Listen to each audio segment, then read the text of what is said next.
You wake up at 7 a.m. to get a quick but nutritious breakfast before your 8 a.m. class, which you can barely stay awake in because you were up till 2 a.m. the night before studying for an exam you have later that day, which you don't feel prepared for because you were away the entire weekend and you didn't have any time to study for it while you were traveling for competition. After making it through the exam, you hurry to practice, go to lift, get a quick shower in, go to dinner, and suddenly it's 7:30 p.m. and you're just now starting your homework. With days like this one being the norm for college athletes, it's no wonder that they so often struggle with mental health. 31% of male and 48% of female NCAA student athletes recorded feelings of anxiety and depression in the 2008 and 2012 academic years, according to a national college health assessment survey. So there's an extreme lack of awareness of mental health in college athletes. And we need to, as a society, we need to reframe our views of how we think about mental health in college athletes. Through my own pursuit of finding a healthy balance between athletics and academics, it has made me passionate about the need for a change in the disquietude so commonly experienced in our generation. As a member of the cross-country and track and field team here at Dartmouth, which means I'm competing all 3 seasons, I know what it is like to feel the ever-increasing pressure and the everyday stressors of being a student athlete at this level. And so a balanced outlook is needed, and what I've realized through my own journey is that I'm not alone in my experiences of trying to succeed in everyday life, in every aspect of it, and also trying to understand the confusing things going on in my brain. So today I'm going to talk about the life of a college athlete and some of the struggles they face regarding mental health. After telling my own story of the transition from high school to college athletics, I'm going to discuss some of the stigmas faced by college athletes regarding mental health. There's this threshold below which stress can be positive and productive, but so many college athletes today are hovering right near this line every single day, and that is just not how it should be. There's this culture of perfectionism that is so prevalent in our generation, and social media amplifies this so much, increasing feelings of anxiety and pressure. So I'm not talking about this to gain pity for student athletes. You know, we get free shirts, we get free gear, we get to go on these cool trips when we're traveling. And besides the materialistic things that student athletes get, we also, get these life experiences, we make friendships that'll last a lifetime, and we learn these lessons that you would not gain until much later in life without athletics. But often these advantages only come after a massive struggle. And so I'm talking about this to change the conversation regarding mental health in college athletes and to create an awareness. So what's my story? Well, I've played sports my whole life. My parents wanted me and my brother to play because they thought it was important for our development, and it was a way for us to get outside and play with our friends. And I did track in middle school, but it was mostly based off natural talent. I think everyone ran a mile every day, no matter what your event group was. And through middle school track, I realized that I liked running, but just that I liked this competitive aspect of it. And then I decided to try cross country in high school. And so my first season, I ended up actually doing pretty well, placing 29th at the state championship meet for New Jersey. And I realized that in addition to liking this running thing, I kind of had a knack for it. And so early in high school, running was important to me, but it was mostly done for the fun of it. And there was no expectations on me. I was just wanted to be with my friends. And once I realized that I could run in college, possibly even Division I, I started to put a greater importance on running and treat it more importantly. And so early on, I had these experiences. I made great friends, and it was not that important. It was important to me, but not that serious. And this is just some pictures of me throughout high school and my running career. So basically, running has given me so many valuable experiences and friendships.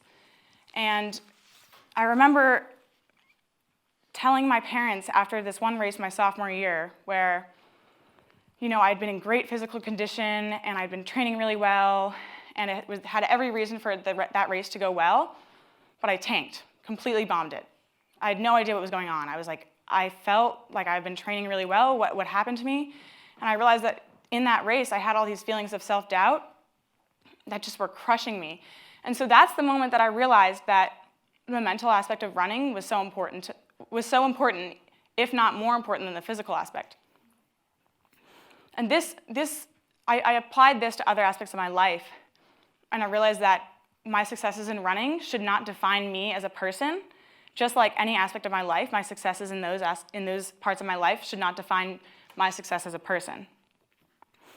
And so from high school to college, there's a huge transition, even more so for athletes. You're on your own. College is really hard. You up your training. School is harder. You're on your own, and you don't have your parents to help you do your laundry or anything like that.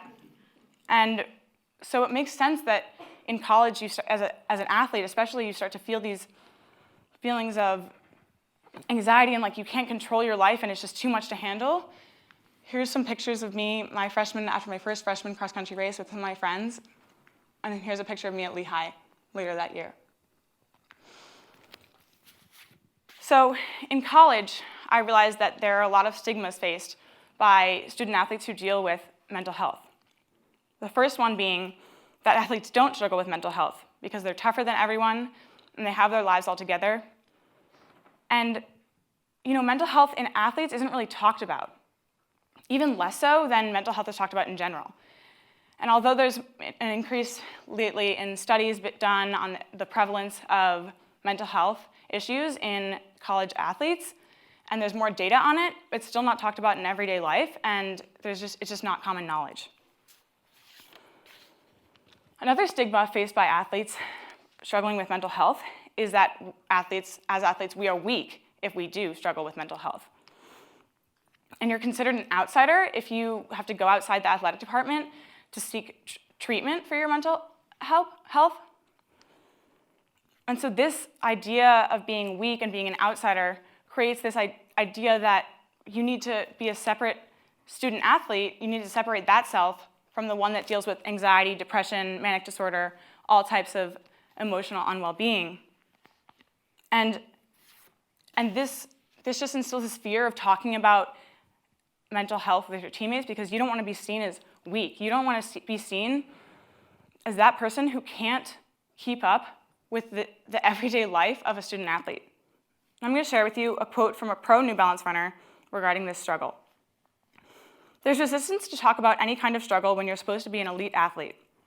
There's this good athlete mentality that's being tough, not showing weakness, not showing pain, not talking about it. And that's been ingrained in us from an early age. If you've been doing sports a long time, you have coaches that don't want to see that, and they'll make that very clear to you. And so that gets ingrained in us, and you see it across genders, across all sports. Everybody struggles with it. So I think it makes sense that people don't want to talk about it.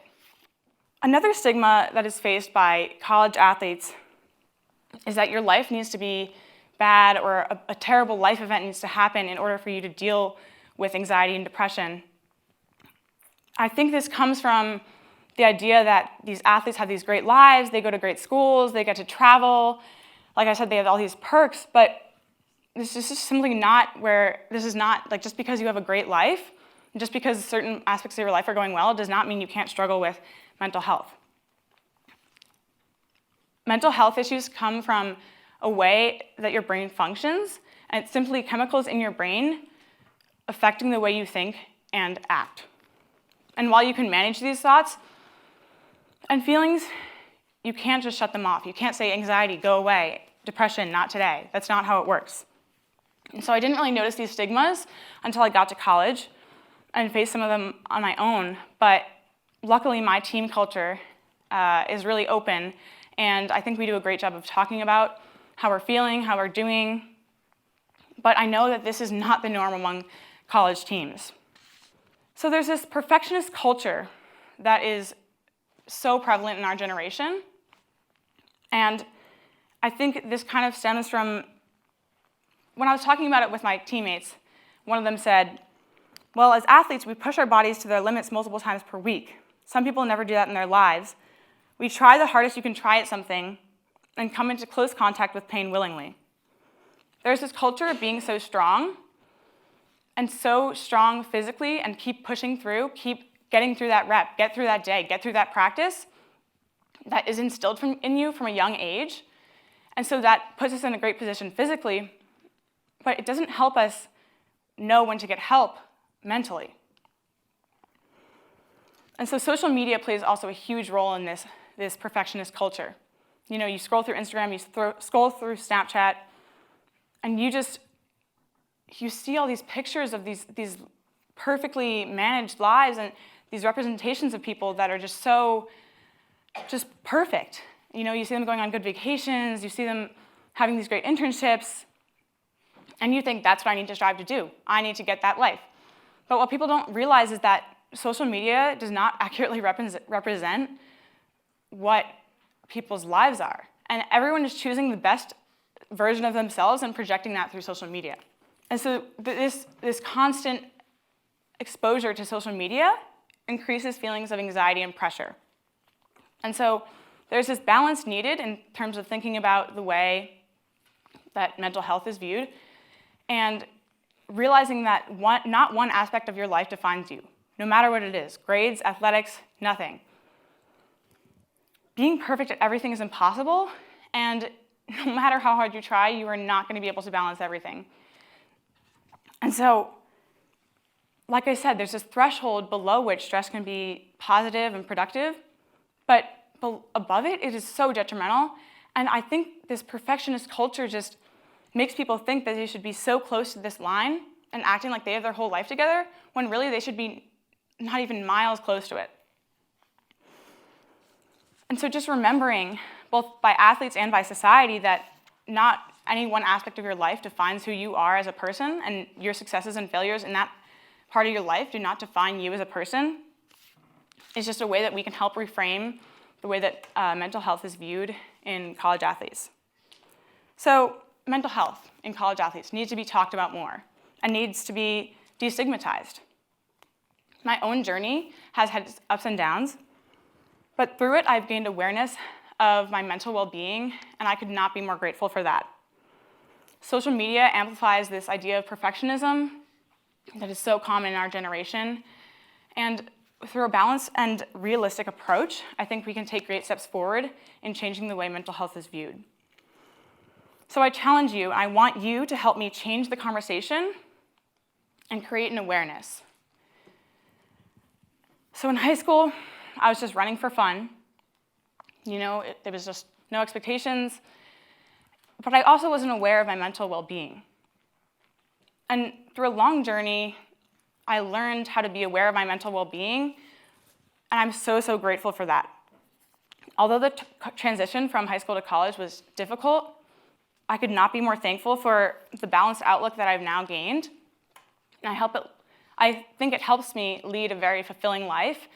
That doesn't necessarily mean I'm happy all the time or on top of everything. Ask my friends, my parents. But I'm learning to accept the chaotic lifestyle that is being a student athlete, and also to help myself be more self-compassionate. And I hope you can do the same. Thank you.